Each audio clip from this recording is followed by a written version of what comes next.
Hello, Laura. Are you there? I am. Hi, Hello, nice to Laura. see you. I am absolutely delighted to have Laura join us today because I have been a big fan of Laura's for quite some time. Oh, um, and at the risk of sounding slightly stalkerish, I followed the launch of your website last year and was oh, just absolutely blown away by it oh, because yay. it was one of the most beautiful websites I had ever seen at the Oh time. my goodness, I really am blushing. So, Laura, can you just share a little bit about who you are and the work that you do? I can, absolutely. So I should probably just start with a quick disclaimer in case anybody is watching that I have a little scrummy man here who's watching my every move. So if you see my arm bobbing up and down next to the camera, that's why it's doing that. My name is Laura, and I am the founder of Husson Media Limited here in the UK. And we make websites. We create beautiful, functional, strategic websites for online entrepreneurs and coaches mainly. And yeah, my real passion behind what I do is helping people with, I use the hashtag look good online. And I love that. I love that expression because it's about so much more than just how things look on the surface. But it's my kind of overarching entry point is that I love talking about what goes into looking good online. And that's where my enthusiasm lies. Yeah. And you certainly have the creative gift of being able to make people look good online. Because the websites that you put out are absolutely beautiful. They really are. Thank you. And I'll make sure that I include a link to your portfolio. Wherever this video ends up, we'll make sure that we're sharing that because they really are quite outstanding. Thank you. Yes, I'm so proud of the work that we create, and we really do get to work with gorgeous people who, when they trust the process of what we're doing, end up with fantastic results. And those are the people who you see in our portfolio. Yeah. Now, a lot of people who will be watching or listening to this will maybe not quite be ready to work with a web designer. Mm-hmm.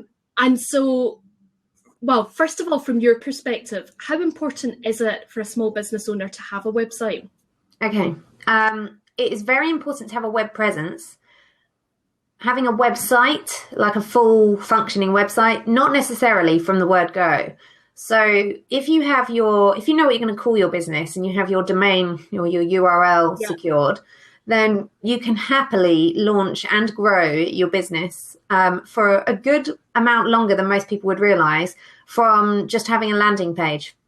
And on that landing page, you can just have a really good offering that invites people to sample your value and what you can do for them in exchange for their email address.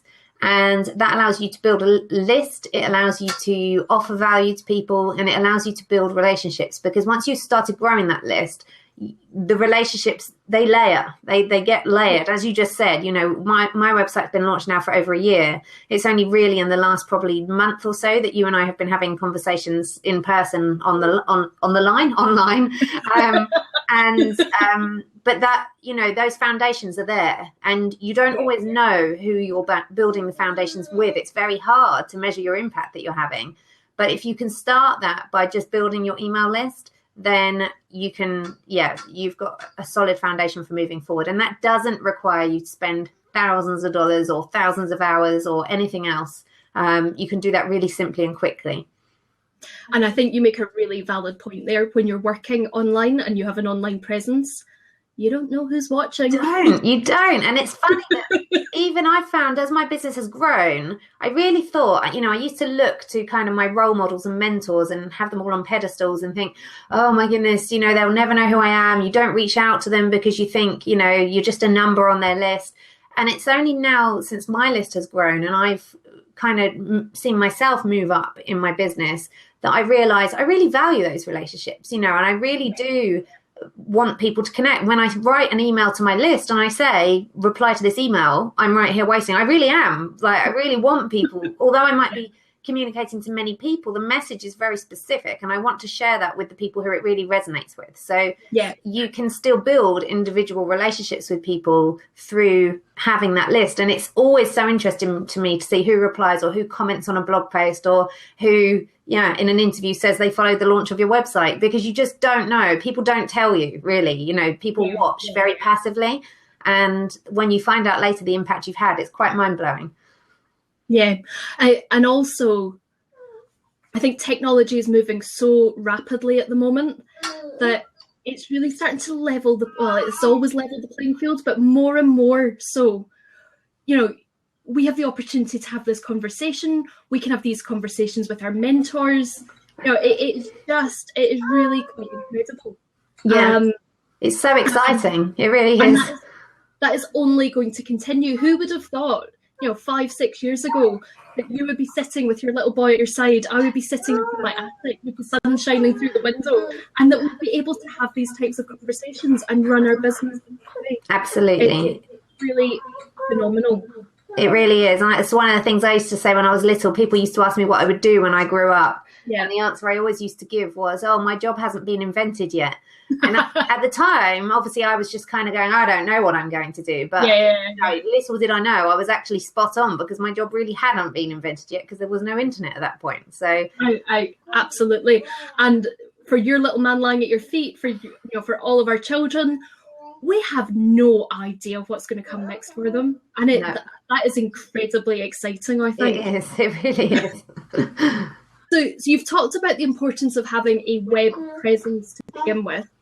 And then as people start to move forward from that and start to think about your website, so the more content heavy, maybe having a blog on there, having an opportunity to buy from them, what are the things that you would encourage people to think about as they plan out that website? Okay, sure. So I love this question. And what I'm loving at the moment is that more and more people are considering this. So in the early days of building websites, we used to have a lot of clients who would come through and say, I'm here, build me a website. And it would be like, okay, what do you want us to write on it? And they'd be like, well, isn't that what we're hiring you for? It's like, no, we're not building your business for you. We're here to give you the infrastructure to go and share your message with the world. So one of the things that we've recently created that's helped this whole scenario is a whole free online training ground, so that people can go through step by step and actually get those puzzle pieces in place.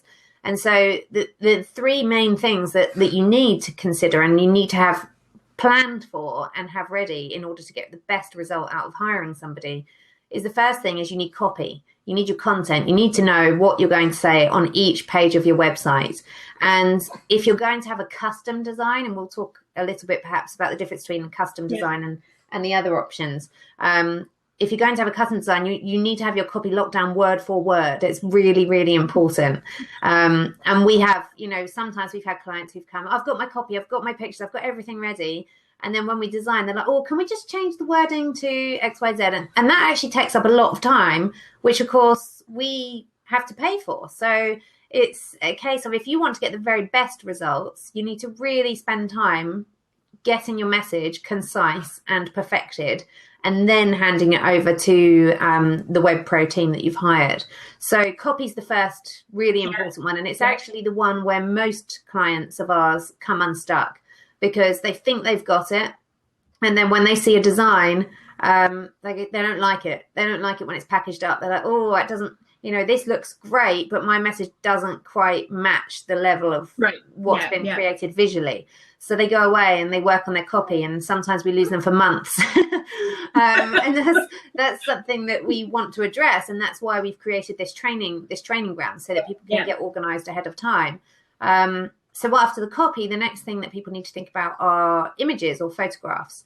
And our favorite scenario is when somebody we're working with is about to go and have a photo shoot, and we can have a conversation about their site with them before they have those photos taken. Sure. Yeah. And we've worked with some very high profile clients who have had beautiful photo shoots that they've probably spent thousands of dollars on.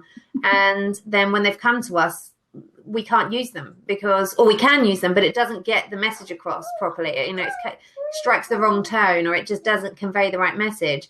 And we've had to send them back to the drawing boards for another photo shoot. And I mean, we don't have to. We can use what they create, but again, it's about getting that right end result. And if we compromise on what we use for photographs, then the end result is going to be compromised. So that's a big sticking point.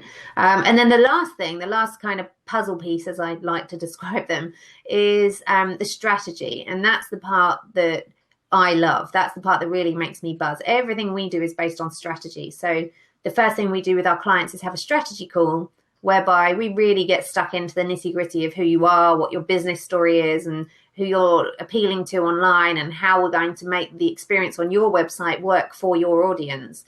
And everything we then design and develop comes from that point. So if you can really map that out before you hire somebody, you're going to get a really good result at the end of it.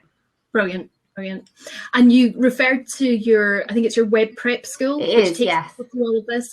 How do people access that? Sure. So the URL for it is prep.laurahusson.com.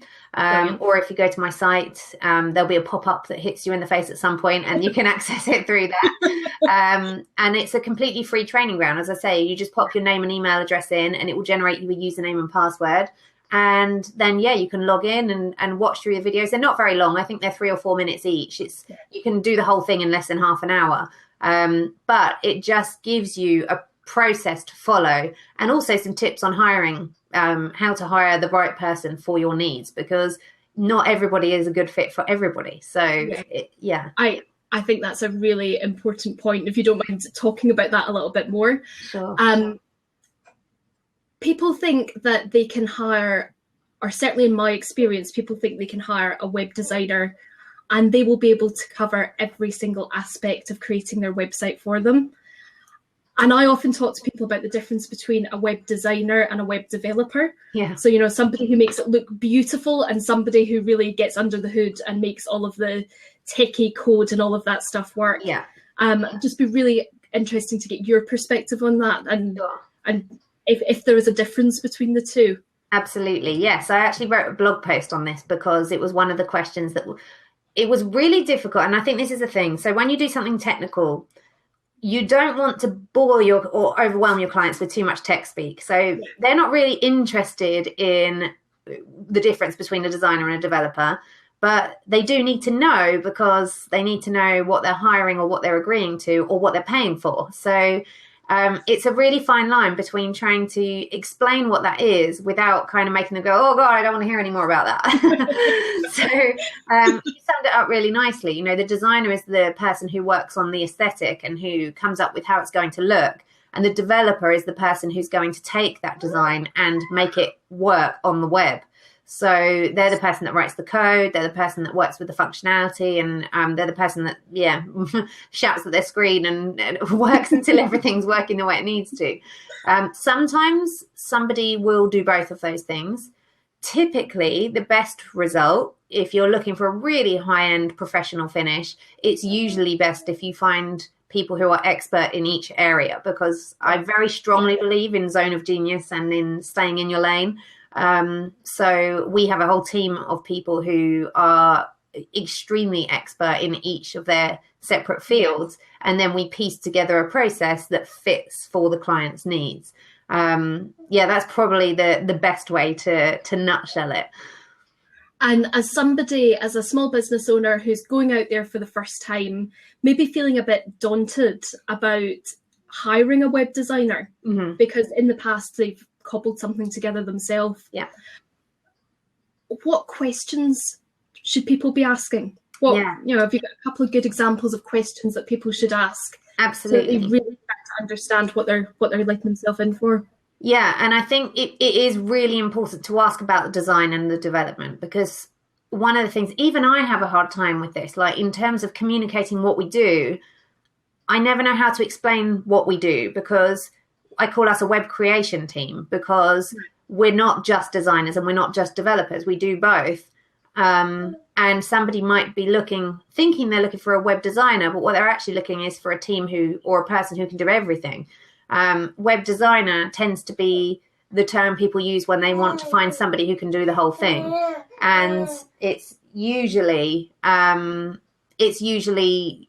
they need design and development separately rather than just design. So it's a bit tricky. So be very clear about asking, do they do just the design? What do they give you at the end of the process? Because a web designer you could think the budget sounds great.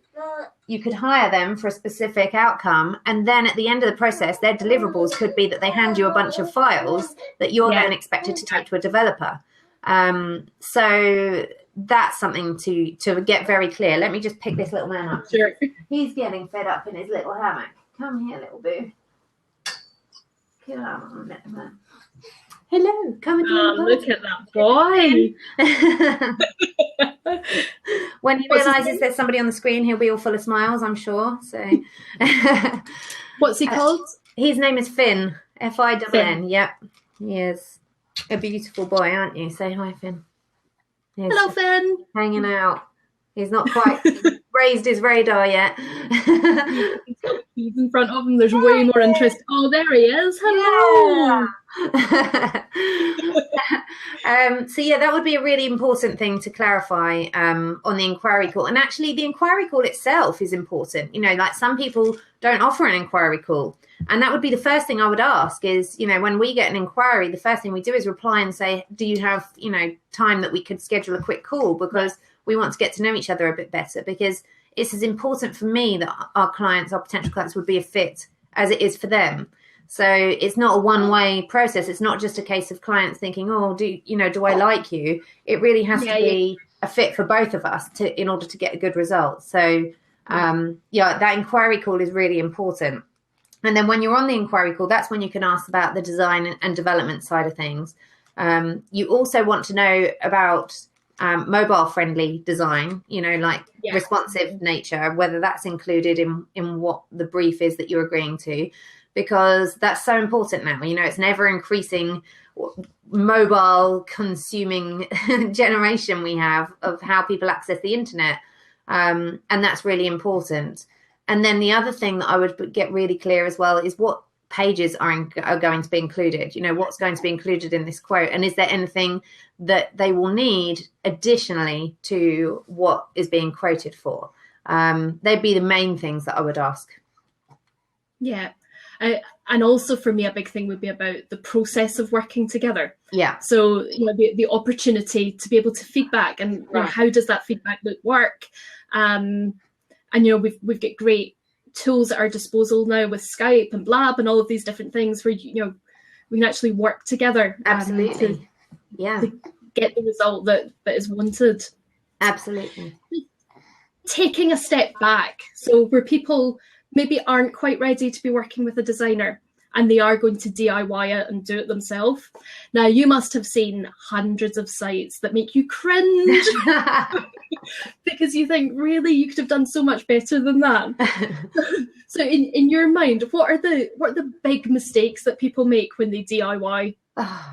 The biggest mistake that people make when they DIY is trying to replicate something else they've seen online, rather than just getting on with it and making use of the tools at their disposal.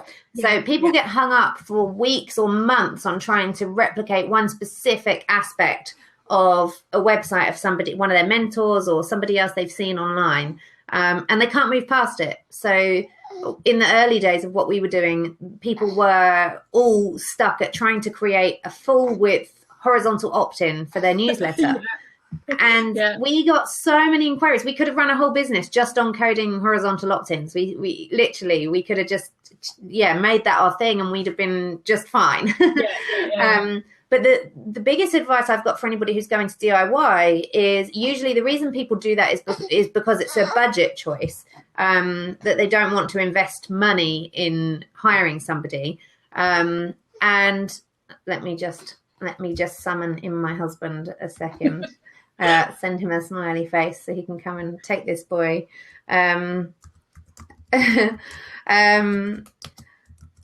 Sorry.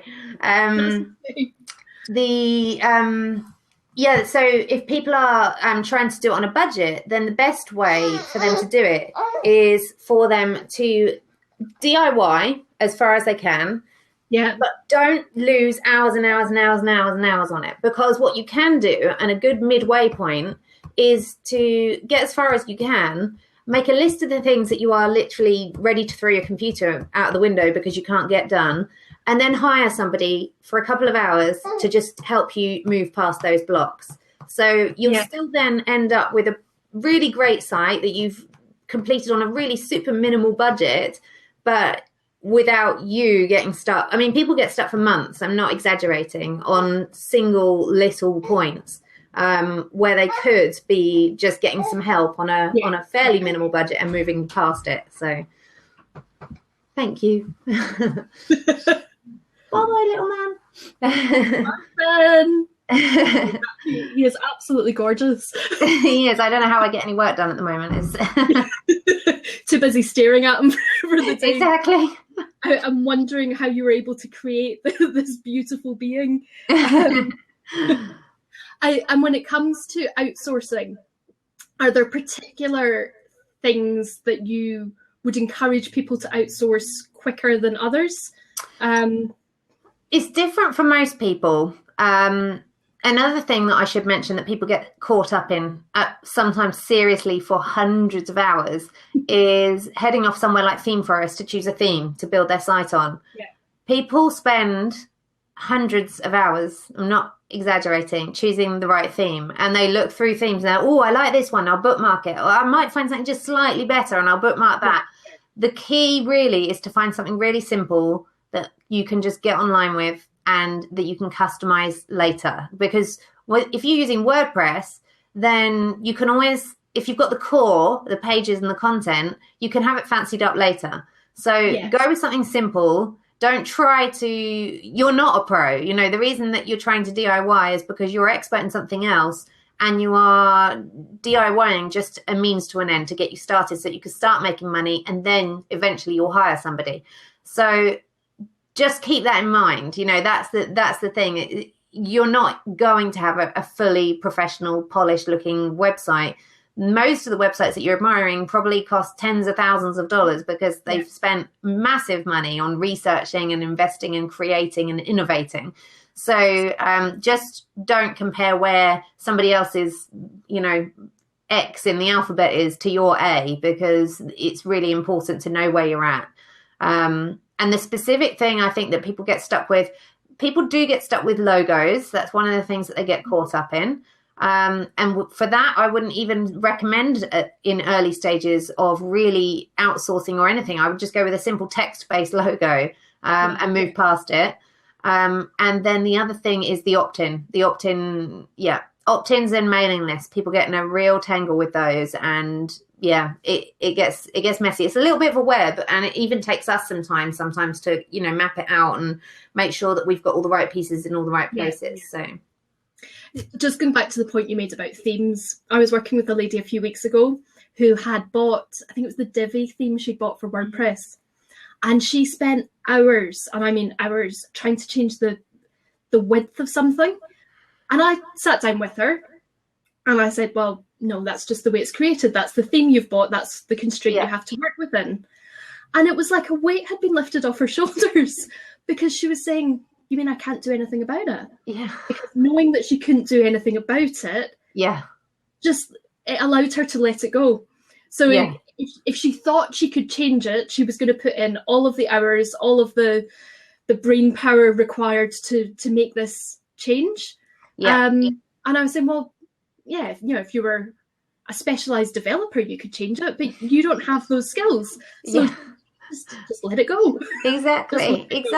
That is so true. And I think the thing is that people don't really know what the limitations of what they're creating should or shouldn't be. So they don't know if it's a failing on their part or whether it's something they should be able to do in 2 minutes. Because the problem is with a lot of these themes and frameworks, they're advertised in a way that limitless options and you can create anything and drag and drop and all this. And it's like, that is good and it is true to an extent, but you still need a foundational knowledge in how WordPress works for a start. So there's a lot of still, and I keep using this term puzzle pieces, but there are a lot of pieces that come before the point where you can even know how to choose a good theme. So it is a minefield, and I think taking it step by step is a really good idea. And that's why starting with just a landing page is a great way of doing things, because especially there is a plugin that we love called Coming Soon. It's by a developer called SeedProd, and we love that because you can build on your theme behind it. It's kind of like a dust sheet. We call it a digital dust sheet. So you can put it up. If you buy the pro version, you can even collect email addresses there, and it can stay up as long as you want. You could even hire a designer to make it look nice for you if you wanted to. Right. And then you can build your actual website behind it right on your domain without the pressure of it being out there for people to see while you're work in progress. So that's my favorite way of doing it for people. And that plugin's called Coming Soon? Coming Soon, yes. And the one, if you want to collect email addresses, it's Coming Soon Pro. Brilliant. Okay, I'll make sure we include the link to that. Sure. And then the final question that I've got for you, you just touched on WordPress. Mm-hmm. Is WordPress still the go-to website creator in your mind? Oh, this is a really hard one, because it is. There's no getting away from it, that for the long-term, scalable, professional solution, you want to be on WordPress. However, having said that, there is no shame or error in starting out with a template-based web builder if it gets you online, because you have to start generating money. You have to start talking to your customers. You have to start building your list. And if that helps you get online quicker than spending hundreds of hours in Theme Forest and behind the scenes and pulling your hair out, then you're going to get to the point quicker where you can afford to hire somebody to build your WordPress site. So your content that you create, wherever you create it, is yours. You can use that, and you can import that into your website. But ultimately, you want your goal to be to move to a WordPress website. Brilliant. Laura, thank you so much. You have given some really great advice, but you've also been incredibly pragmatic. So as somebody who creates these beautiful websites, you've got a real awareness that that's not a skill that we all have. And it's about starting out from where you can with what you've got. Absolutely. Yeah. Fantastic. And you just have to know where you're at, and just, work at the pace that's right for you. Yes, absolutely. Thank you very, very much, Laura. Thank you to Finn as well. He was incredibly patient throughout. Yes, I know. I'm so proud of him. He's in training. He'll be a great podcaster one day, I'm sure. I'm sure he will. And I'll make sure that I include those links both to your web prep school and also to your main website as well. Thank you so much. Thanks, Laura. Bye. Bye.